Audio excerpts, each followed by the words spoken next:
And so the Wall Street Journal, I found this out because it was printed actually on the front page of the Wall Street Journal. I clipped it. It's back in the days we clip things. Young people don't know what that is. And so the Wall Street Journal sees this. They call the Republican Congressional Committee and say, hey, who defeated this guy in the 18th Congressional District in Pennsylvania?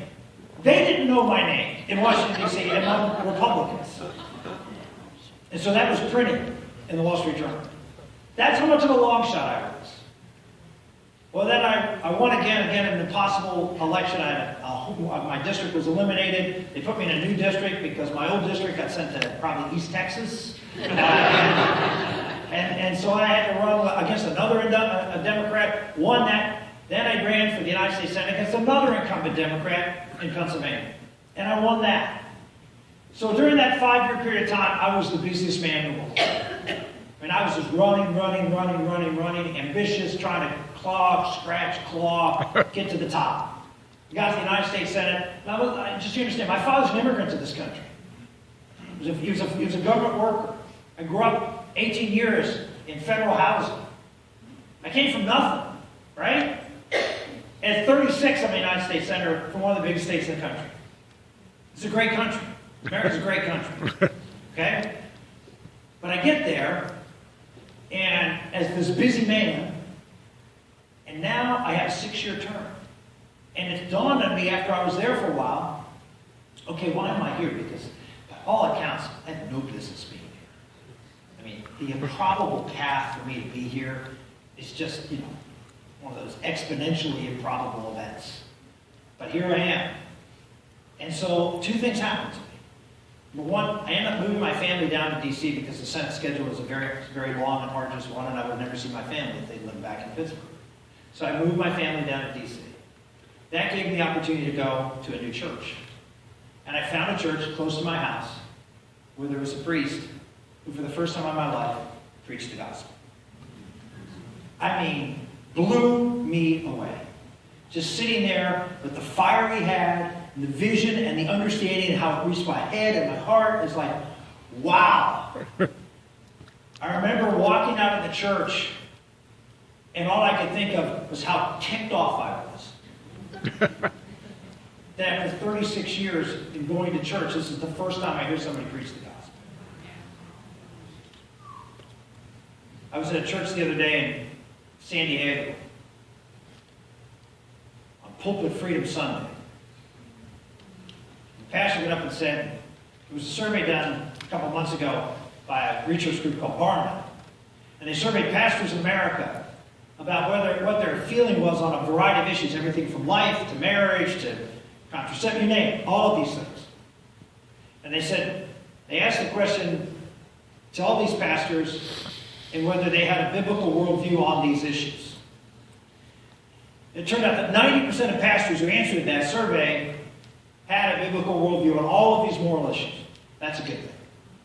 Then they asked this question: how many of you preach on any of these issues? Number 10%. And so my feeling is that if you're occupying a pulpit and you refuse to preach the gospel to a dark world, get out of the pulpit. Let someone else.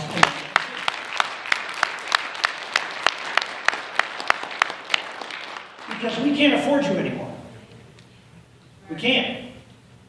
Because what's happening in this country, morally, culturally, with respect to religious liberty, we're heading in a very, very bad direction.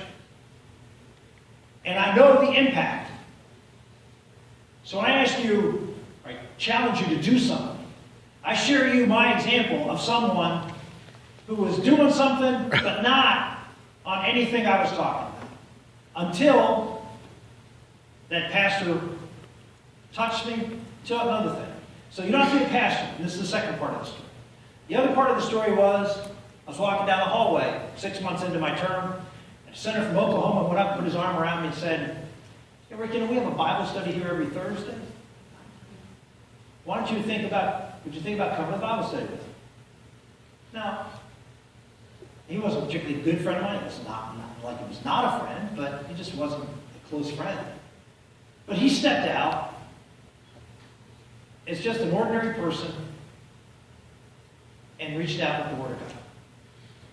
And between that Bible study and that pastor, it changed my life. I went from a guy who probably theologically could check all the right boxes. I'd be with those pastors. I'd check them all. But I was one of the 90% who wouldn't say anything about it. Right? I wasn't a pastor, so I didn't feel I had an obligation to say anything about it. But I was someone who was sort of seeing my faith, Christ, as sort of a part of who I am, not central, at the center of who I am. It wasn't what my life was devoted to. It was something I did on Sunday.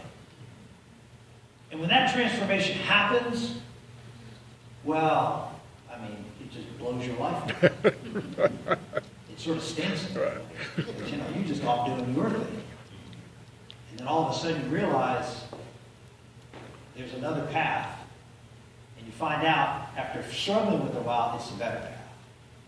It's his path. And you start to see things differently than you've ever seen them before. You start to see victories and losses, not in terms of how the world sees those things, but their eternal consequence. And so I went from never having said this to talking about any of these issues to my faith coming alive, and then I saw things like the issue of abortion. And this bill that came up called partial birth abortion was right at that time. Through a long story,